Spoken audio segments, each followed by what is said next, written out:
tema, Constituição e as recentes evoluções do constitucionalismo na América Latina, pegando um gancho do que foi debatido ontem também, e considerando os desafios que se colocam hoje para o constitucionalismo, no Brasil, na América Latina, no mundo, né? Então, eu pensei, por onde começar? E eu decidi começar do começo, o que me levou a me interessar por esse tema. Porque, na verdade, o constitucionalismo latino-americano não era um problema das minhas pesquisas quando eu estava aqui no Brasil. Na verdade, eu nunca tinha me questionado muito sobre o que significava ser brasileira, o constitucionalismo brasileiro, o constitucionalismo latino-americano. O fato de ser estrangeira na Itália me levou a isso. E, em 2008, eu superei o concurso para o Centro di Ricerca sulle Istituzioni Europee, o Centro de Pesquisa sobre as Instituições Europeias, da Universidade Saurush La Benincasa. Eu já tinha terminado o doutorado, fazia um tempo, tinha me afastado durante o período do direito, tinha trabalhado com outras questões, e surgiu essa oportunidade. Eu fiz o concurso e fiquei muito feliz de ter superado esse concurso, porque passei a fazer parte de um seleto grupo de pesquisadores, do qual eu fazia também parte Zygmunt Bauman, Etimene Balibar, Francesco de Santis, Gustavo Zagrebelski, grandes referências para mim. Era uma grande honra estar ali. Então, logo que eu iniciei, me deram esse tema de pesquisa sob minha responsabilidade, né? E os direitos fundamentais e uma visão comparatística com particular atenção à América Latina. Gostei muito do tema. E o orientador dessas pesquisas era o professor Francesco de Santis, presidente desse centro de pesquisa, mas meu interlocutor, com o qual eu trabalhava mais de perto, era o professor Vincenzo Maggio. E o professor Vincenzo me falou assim: Milena, vamos fazer o seguinte, vamos pegar um tema que eu estou trabalhando já, porque o Amadio vinha da filosofia do direito. Vamos tratar sobre o enfoque do neoconstitucionalismo, essa pesquisa. E aí, de repente, eu me deparei com esse conceito do qual eu nunca tinha ouvido falar. O neoconstitucionalismo não era um tema do século passado, não era um tema dos constitucionalistas com os quais eu tinha trabalhado. E, de repente, me deparei com esse conceito, e, de repente, do riso fez-se o pranto silencioso e branco como a bruma, porque a felicidade de estar naquele grupo de pesquisa se revelou também uma grande responsabilidade, porque eu era a única latino-americana, a única linha de pesquisa sobre a América Latina, além de ser uma das pouquíssimas mulheres que faziam parte desse grupo, e a mais nova do grupo também. E aí, mãos à obras, vamos estudar e destrinchar do que se trata. E comecei a estudar esse tema, e eu encontrava dificuldade com esse conceito, porque, na verdade, os textos não se comunicavam, não quadravam. O que a doutrina italiana, espanhola e brasileira falavam de neoconstitucionalismo eram coisas que não conversavam. Não conversavam. E, sobretudo, é interessante, não foi combinado, mas vou na trilha do Alexandre também, como sempre acontece, e é legal essa afinidade que a gente mantém mesmo à distância. O método e a escolha do âmbito disciplinar de análise é super importante numa pesquisa. E a gente geralmente não pensa nisso. Geralmente a gente pensa que método é uma coisa chata, metodologia é uma coisa chata, mas o método é fundamental porque é o caminho que você vai chegar no seu objeto de estudo. E, dependendo do caminho que você escolher, você pode se desviar muito, né? E eu percebi que um dos problemas que se revelavam desviantes para mim era exatamente o fato de que, na Itália, o tema era abordado a partir da filosofia do direito. Em efeito, o conceito de neoconstitucionalismo ele é cunhado em 1997 por uma pesquisa. Na época, ela era pesquisadora, não era ainda professora, Susana Pozzolo, da Escola de Gênova, aluna do Guastini, que, num congresso internacional da IVR, da Associação Internacional de Filósofos do Direito, em Buenos Aires, usou essa expressão neoconstitucionalismo para tratar de abordagens metateóricas do estudo do direito constitucional. E,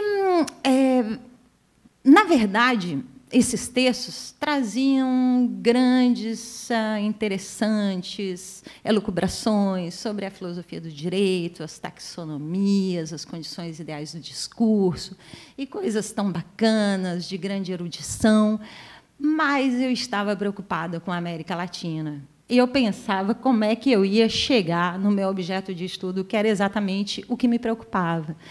E eu tive uma formação na UFSC humanista. É a base. O que me levou a estudar o direito constitucional, quem me levou a estudar o direito constitucional, um dos responsáveis, um dos culpados, acabou de chegar, que foi o professor Rui Espíndola, e o outro é Nefton Guedes, que, durante a graduação, tinha um grupo de pesquisa sobre direito constitucional, e, quando eu resolvi fazer direito, sabia que eu ia estudar direito constitucional, porque fui influenciada de uma forma indelével pelo amor deles pelo direito constitucional, que se manteve até hoje. E nós estudávamos o direito constitucional a partir da nova hermenêutica, Conrad Hesse, Canutilho, pensávamos em força normativa da Constituição. Estamos falando do final do século passado, a nossa Constituição ainda era jovem, ainda era uma menina, e a gente estava muito preocupado com a ideia da preceptividade das normas constitucionais, a força normativa da Constituição, o debate contra as normas programáticas, né? E assim por diante. Então, a minha formação partiu daí, e o meu olhar sobre o direito constitucional, o que me interessou trabalhar do direito constitucional, foi exatamente isso. Então, nesses textos sobre neoconstitucionalismo, eu me recordo, até cheguei a conversar com o Rui uma vez, que eu morava na Itália, mas eu vinha de vez em quando para cá, conversei com o Rui, e a gente falou, poxa, dá a impressão que tem uma apropriação indébita, assim, teorias dos princípios, da argumentação, agora é tudo neoconstitucionalismo. E aí eu soube também que o professor Volkmer estava trabalhando com o tema do neoconstitucionalismo. Eu pensei, oba, vou conversar com o professor. Fui conversar com o professor e vi que ele estava tratando uma questão completamente diferente. Ele tratava, por neoconstitucionalismo, as novas evoluções do constitucionalismo na América Latina, que era algo que já me interessava muito mais, né? E eu falei, poxa, professor, eu vi assim, que na Itália se está trabalhando questões que vão numa direção. Por exemplo, se a gente parar para pensar, o Pietro Sanches dizia que neoconstitucionalismo é mais princípio que norma, mais Constituição do que lei, mais ponderação do que subsunção, mais juiz do que legislador. Por quê?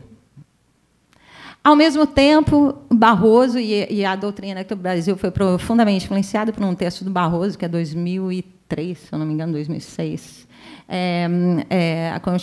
neoconstitucionalismo e a constitucionalização tardia do direito no Brasil. E Barroso vai usar esse termo de uma forma assim, metodologicamente muito complicada, porque, na verdade, ele vai confundir assim, aquilo que a gente pode denominar do constitucionalismo democrático do pós-guerra. Ele traz aquelas inovações da teoria da Constituição com a filosofia do direito e faz um exercício de comparação constitucional muito confuso, faz uma fotografia estática do constitucionalismo europeu, né? E, enfim, defende a ideia de que é um modelo, um novo direito constitucional que nasce na Itália e na Alemanha, né? Com a Constituição de 48 na Itália, a Lei Fundamental Alemã de 1949, passa por Portugal, pela Espanha, para chegar no Brasil em 1988. E é muito perigoso a gente ver o constitucionalismo dessa forma. Aliás, nós sabemos que correto seria falar de constitucionalismos no plural, né? Mas a teoria da Constituição vai falar de um constitucionalismo que se alimenta das diferentes experiências constitucionais, dos diferentes movimentos constitucionais, nos diferentes espaços políticos, históricos, geográficos, culturais, né? Então, a teoria da Constituição vai falar em um constitucionalismo moderno, que pode ser dividido, o escopo didático, em 3 grandes fases: o constitucionalismo liberal, o constitucionalismo social e o constitucionalismo do Estado democrático de direito, ou, lá na Itália, a gente fala mais de constitucionalismo democrático do pós-guerra. E era exatamente esse momento do constitucionalismo que o Barroso vai chamar de novo direito constitucional. Mas, veja bem, que nasce no final da década de 40 e ao qual ele está fazendo referência no novo milênio, e como um modelo, na verdade, emblemático. No entanto, estando na Itália, eu convivia cotidianamente com a crise desse modelo, né? Nesse debate entre o Brasil e entre a América Latina e a Europa, o fato de estar na ponte desse debate, eu trabalho na Universidade de Nápoles, na Itália, na Universidade de Lecce, no Salento, e na Universidade de Sevilha, na Espanha, a gente acompanha de perto esse debate e consegue seguir as desmistificações também. Sabe que no Brasil existe um olhar muito otimista em relação ao constitucionalismo europeu, né? E o fato de ter base conceitual, teórica, em autores europeus, não significa ter uma visão eurocêntrica do direito constitucional, muito pelo contrário, né? Penso que boas ideias para análise do direito constitucional são bem-vindas de onde elas vierem, e boas experiências também. E, nesse sentido, eu fiquei pensando lá no Centro de Pesquisa sobre as Instituições Europeias, por um lado, por orgulho mesmo, porque, poxa, sendo latino-americana, eu queria mostrar o que estava acontecendo de melhor na América Latina, né? E, por outro lado, por real interesse. Eu focalizei, e era o que estava acontecendo de mais interessante mesmo na teoria da Constituição, as novas constituições da América Latina, sobretudo a Constituição do Equador, de 2008, e da Bolívia, de 2009, que trazem inovações interessantíssimas, realmente interessantíssimas. Então, nesse sentido, já com o professor Volkmar, a gente tinha convencionado, vamos falar assim, então, neoconstitucionalismo, vamos deixar aquela abordagem metateórica, essas influências na teoria, nas teorias da interpretação, tal, e essa base, né, conceitual que se inspira nessas teorizações do Barroso, e vamos começar a falar de um novo constitucionalismo latino-americano que se alimenta dessas novas experiências constitucionais na América Latina. E essa interlocução foi muito profícua. Nós fizemos alguns eventos na Itália, na Espanha, aqui na UFSC, que gerou um livro organizado em coautoria, algumas publicações. E esse se tornou o meu principal objeto de pesquisa. Em efeito, a Constituição do Equador, sobretudo, ela traz grandes desafios para a teoria da Constituição, inclusive para a comparação constitucional. Porque traz, primeiro, a cosmovisão indígena, os direitos da Pachamama. E isso parece, o Alexandre estava falando, o Alexandre e o Freitas estavam falando antes de inteligência artificial, a gente falar em direito da Pachamama, dá a impressão que a gente não está no século passado, está voltando.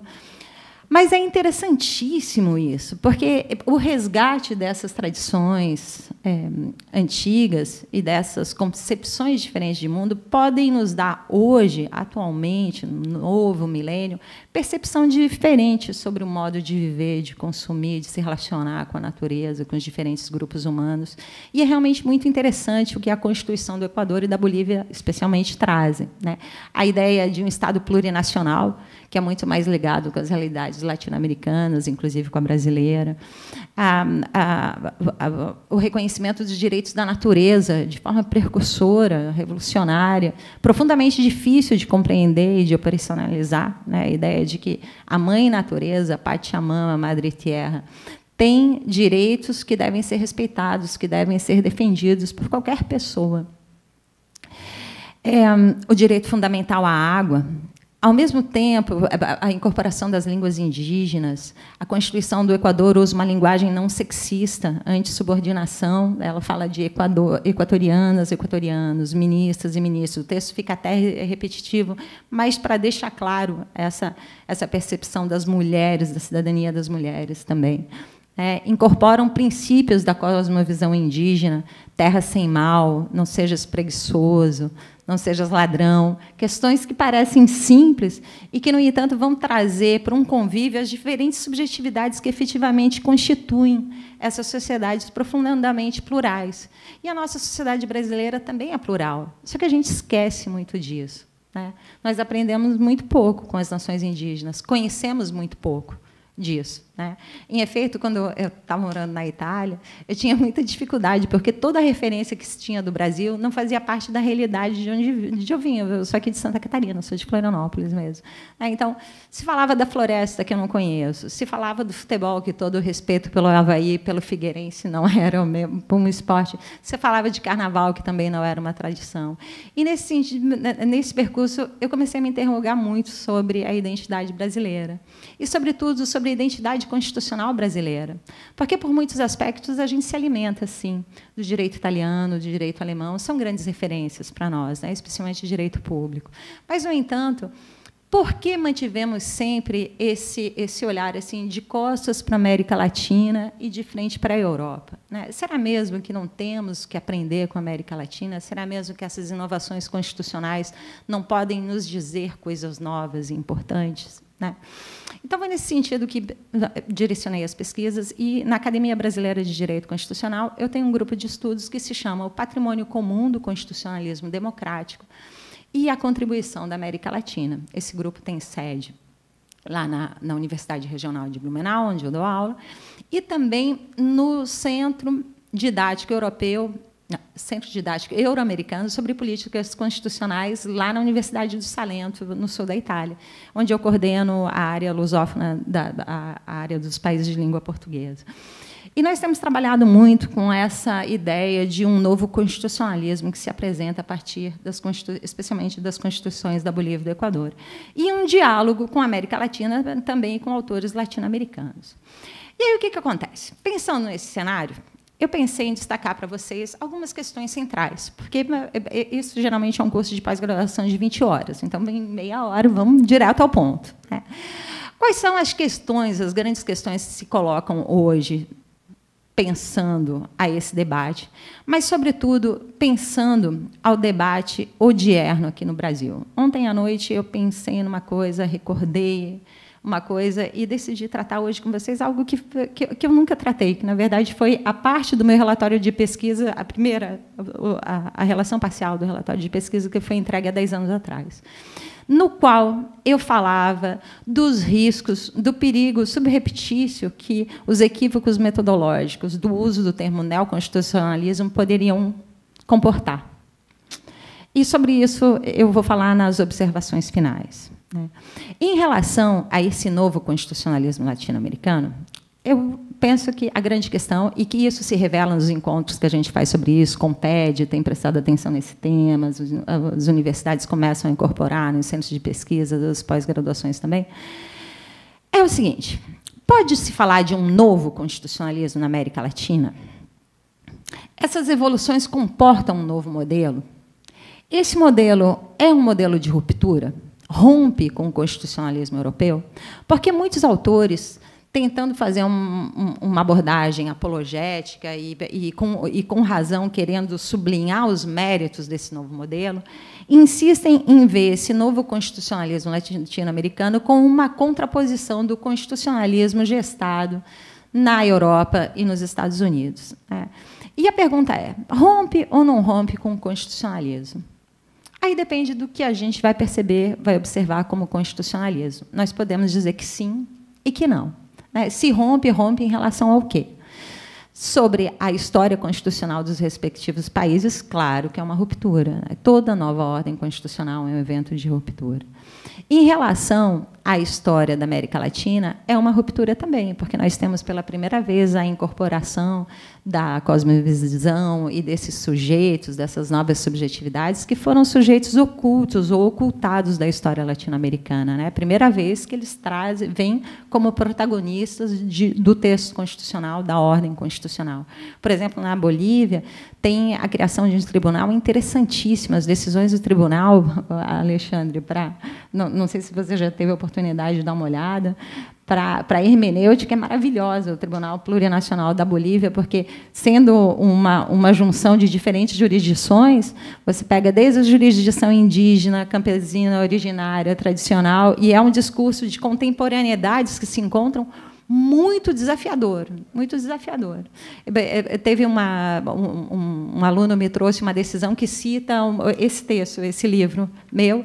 Aí ele achou, ele falou: professora, que legal, foi citado. Eu fiquei super orgulhosa, fui ler a decisão. E a decisão começa assim: nós, povos da água, que estamos aqui há 12 mil anos nas montanhas. Por quê? Para os indígenas, o RG deles é esse, é a tradição oral, é o tempo, a permanência naquele espaço, né? Tudo isso é muito interessante, muito desafiador. E vocês podem me perguntar: mas qual é o sentido, Milena? A gente está falando de inteligência artificial, de desafios da modernidade, da pós-modernidade. Qual é o sentido de falar desses desafios de diálogos, de contemporaneidades, de tradições tão antigas, né? Eu penso que é exatamente o grande desafio que se encontra na base do constitucionalismo, da democracia constitucional, que é o encontro e o diálogo. Essa crença no diálogo, na capacidade de dialogar e de empatia entre as pessoas, entre os grupos, entre as diferentes coletividades e subjetividades, está na base do constitucionalismo. E se a gente tem que pensar diferente hoje dos problemas que estão se verificando e que são gravíssimos, e não são problemas peculiares específicos do Brasil, não. Claro, a gente tem aqui alguns retrocessos que a gente não esperava mesmo que fosse acontecer. Mas o Estado constitucional é um modelo que está em retração no mundo inteiro. Se a gente pensar na Europa, a Itália, por exemplo, desde a Segunda Guerra Mundial, não tomava posições tão discriminatórias em termos de política externa como agora. Primeira vez, desde o final do Estado fascista, a Itália não se fechava assim em relação à imigração e em relação às entradas internas. Estados Unidos também está numa situação complicada, né, nessa questão de política externa e assim por diante. E aí, então, se a gente pergunta, voltando para a nossa pergunta, até para respeitar o tempo, rompe ou não rompe?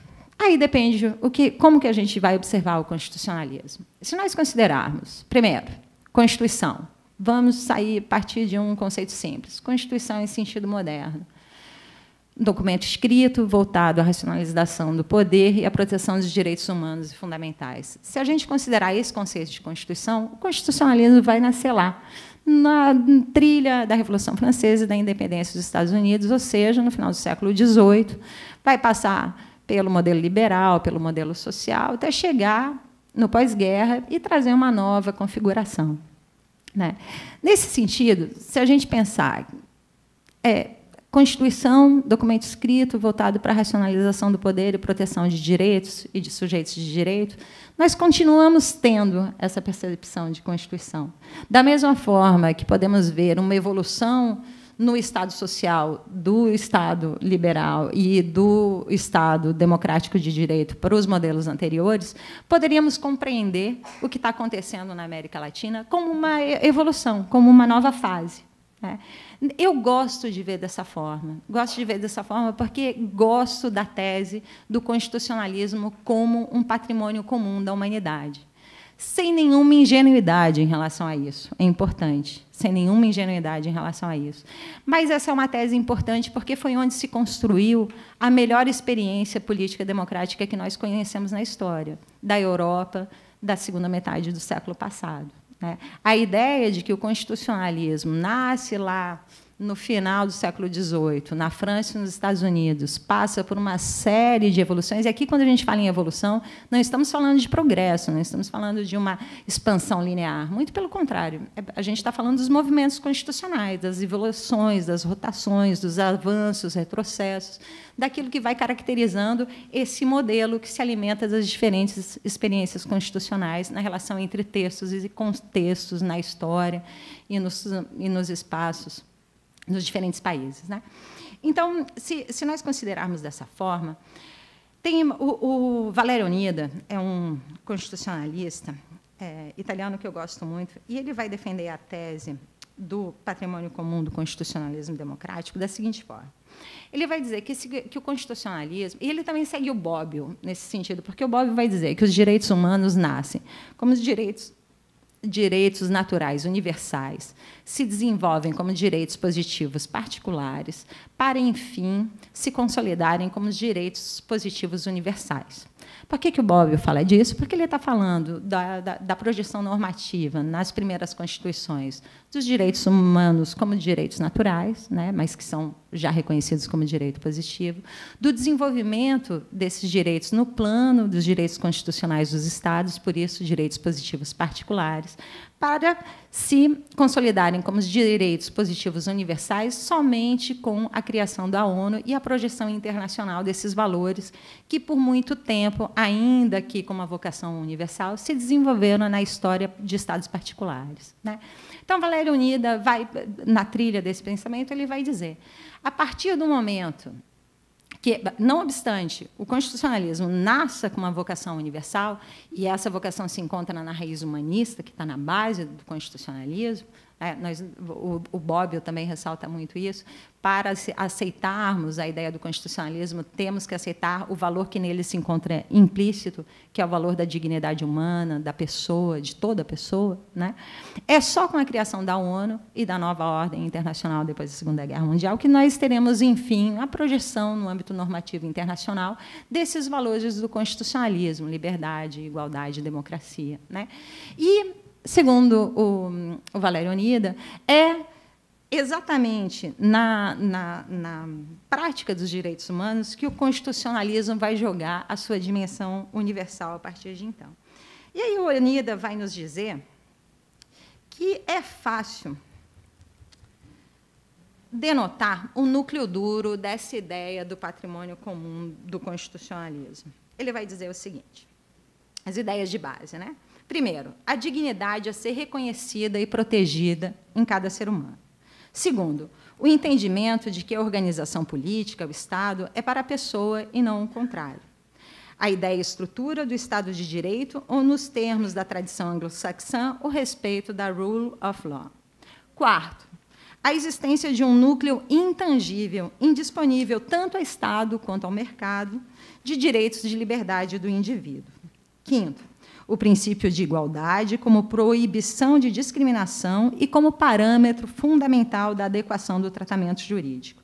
Sexto, o dever passivo e ativo dos poderes públicos de promover liberdade e igualdade e, portanto, um núcleo garantido de direitos sociais. Sétimo, um poder político fundado no consenso e na participação dos cidadãos, na formação da vontade coletiva, no respeito dos limites constitucionais. Oitavo, uma organização difusa dos poderes que assegure o equilíbrio e o controle recíproco. 9, um sistema de garantias que assegure a justiciabilidade dos direitos de todos e o respeito efetivo das regras legais. 10, a projeção internacional e supranacional destes princípios, ao fim de garantir uma ordem internacional com fundamento não na força, mas no respeito dos direitos.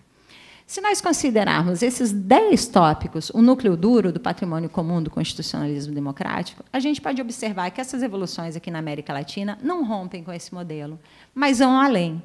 Em efeito, estudando a ideia de novo constitucionalismo latino-americano, a gente pode encontrar alguns textos que já na década de 80, no final da década de 80, início da década de 90, falavam de um novo constitucionalismo na América Latina e se relacionavam com a refundação dos estados a partir das transições democráticas, né, as novas constituições e as reformas depois dos períodos de exceção e de regimes militares aqui na região. Nesse sentido, alguns autores viam na Constituição de 1988 já o início de um novo ciclo e na Constituição colombiana de 1991 também. Então, toda vez que a gente fala de novo, a gente tem que pensar em relação novo a quê? Mas nós já identificamos esse novo constitucionalismo, que vem sendo chamado constitucionalismo latino-americano, mas que, na verdade, trata do Equador e da Bolívia, que é um constitucionalismo do novo milênio, porque é uma Constituição de 2008, a outra de 2009. E esse, sim, interessante por alguns aspectos que eu quero destacar para as senhoras e para os senhores, em 10 tópicos também, que é o seguinte. Nós podemos falar que os textos constitucionais são elaborados por assembleias constituintes participativas, sendo posteriormente objeto de aprovação popular através de referendo. As cartas constitucionais são mais amplas, complexas e detalhadas, radicadas na realidade histórico-cultural de cada país e, portanto, declaradamente comprometida com os processos de descolonização. Ao mesmo tempo, as novas constituições conjugam a integração internacional à redescoberta de valores, tradições, estruturas locais e peculiares e estimulam, assim, um novo modelo de integração latino-americana, de conteúdo marcadamente social, que supera o isolacionismo intercontinental de origem colonial e enfatiza a solidariedade nesse novo contexto da integração. Da análise dos novos textos constitucionais, especialmente da Bolívia e do Equador, observa-se que, portanto, Partindo do constitucionalismo clássico europeu, as novas constituições procuram avançar, sobretudo no que se refere à proteção ambiental e ao pluralismo cultural e multiétnico, conformando um modelo garantista que mira a sustentabilidade socioambiental, buscando equilibrar o uso dos recursos econômicos e ambientais e valorizar a diversidade histórico-cultural em favor de um modelo socioeconômico voltado a uma melhor qualidade de vida, o bem viver, ou Sumac Causai, da Constituição do Equador, e Summa Camanha, Constituição da Bolívia. A este escopo é garantido o poder de intervenção pública na economia, em oposição ao modelo privatista e neoliberal sugerido pelas organizações econômicas internacionais e pelo capital estrangeiro e preferido, até então, pelas classes historicamente dominantes. Dos textos constitucionais resulta clara, portanto, a opção por um novo modelo de ordem econômica e social, inclusiva, participativa e solidária, em oposição à história que se desenvolveu nos primórdios da colonização até os dias atuais e que excluiu dos benefícios grande parte dos cidadãos latino-americanos. O novo modelo de Estado que se perfilha, que, em razão do forte garantismo ambiental, é chamado de Estado de bem-viver, também pode ser definido como Estado efetivamente definido como Estado plurinacional. E, sobretudo, eu não quero me delongar muito, porque eu quero respeitar o tempo. Tem vários aspectos que a gente poderia destacar ainda, mas é, sobretudo, no que tange à proteção da biodiversidade e da sociodiversidade que essas constituições vão trazer inovações importantes, relevantes, oportunas para a teoria da Constituição. Nesse sentido, nós podemos dizer que é uma nova fase e existe uma evolução do constitucionalismo. Por outro lado, essas constituições rompem com duas dicotomias, 3 minutos, com duas dicotomias muito caras ao constitucionalismo.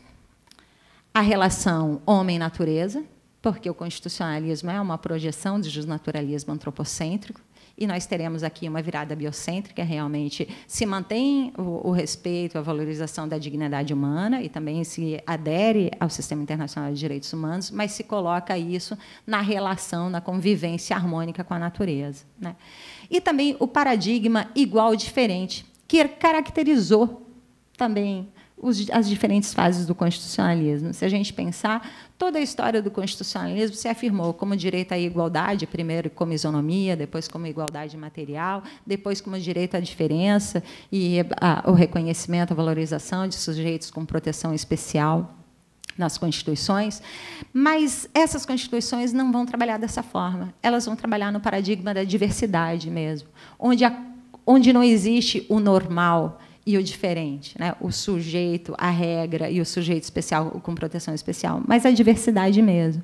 E é por isso que pode-se falar de um novo modelo, um constitucionalismo da diversidade, um constitucionalismo da solidariedade. Só tenho mais 2 minutos, né? Então, eu quero saltar logo o ponto que eu ia focalizar, porque a gente já está aqui. A pergunta é, primeira, pode-se falar de ruptura? Então, sim ou não? Depende do que a gente queira observar. Segundo, essa é uma tendência que se consolidou na América Latina? Infelizmente, não. Ainda que se fale de um novo constitucionalismo latino-americano, não é a tendência hegemônica na América Latina.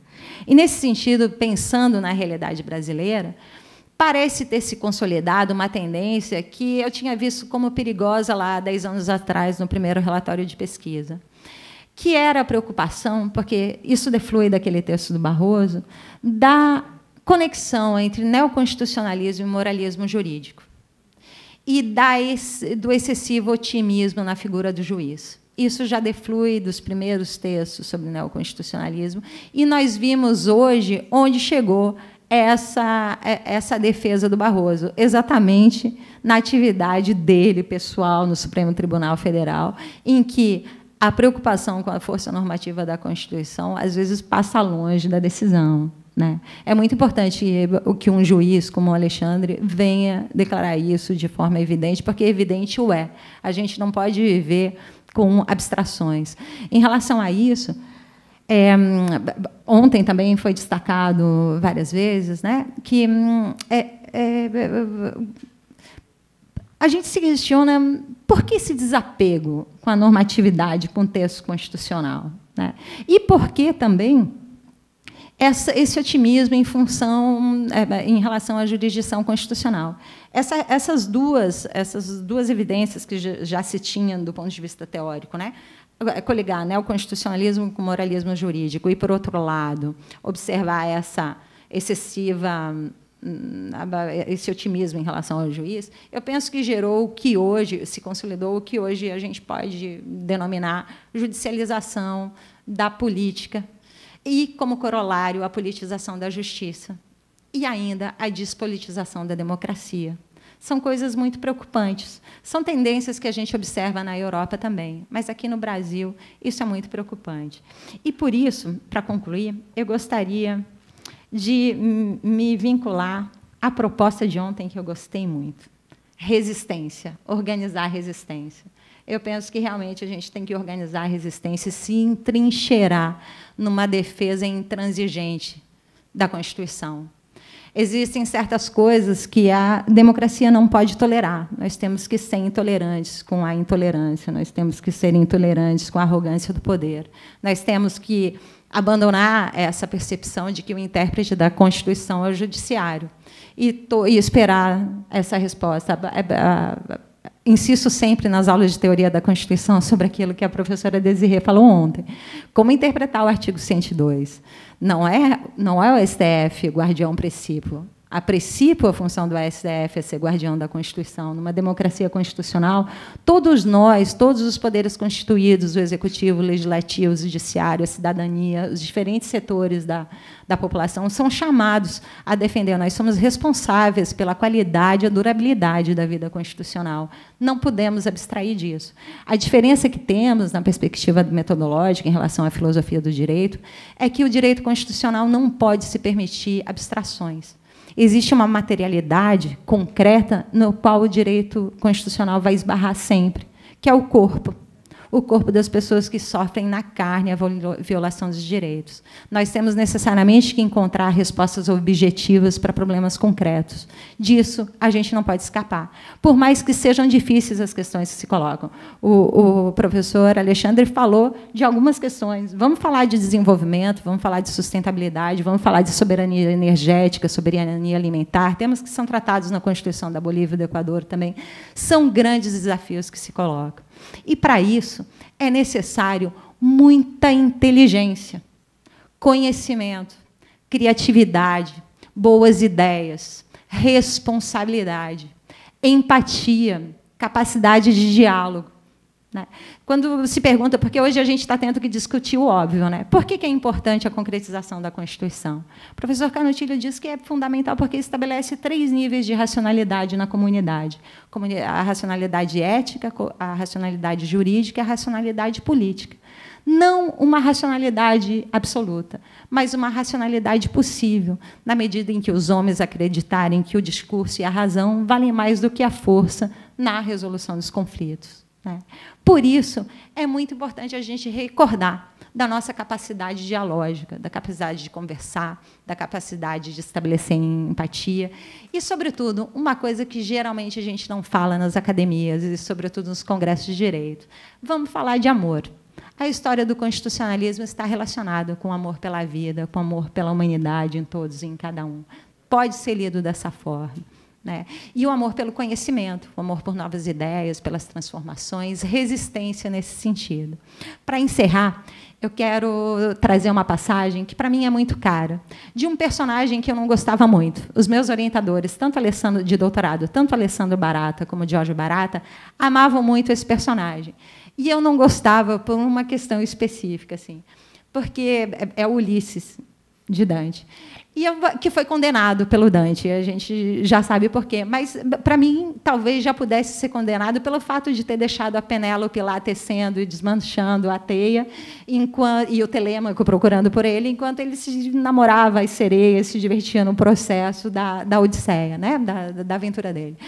Mas Ulisses, quando o Jorge Barata me mostrou essa passagem da Divina Comédia, eu passei a amá-lo também. E é uma passagem que sempre me faz renovar a fé nessa capacidade da humanidade, né? Que diz o seguinte: Ele foi condenado pela vontade de saber, pela vontade de conhecer, né? E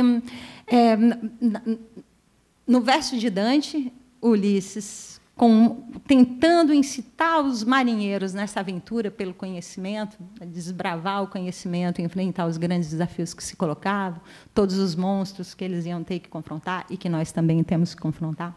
Ele dizia o seguinte: Fati non foste per vivere come bruti, feitos não fostes, não fomos para viver como brutos, mas per seguire virtude e conoscenza, mas para seguir virtude e conhecimento. Eu acredito nisso. Muito obrigada pela atenção dos senhores.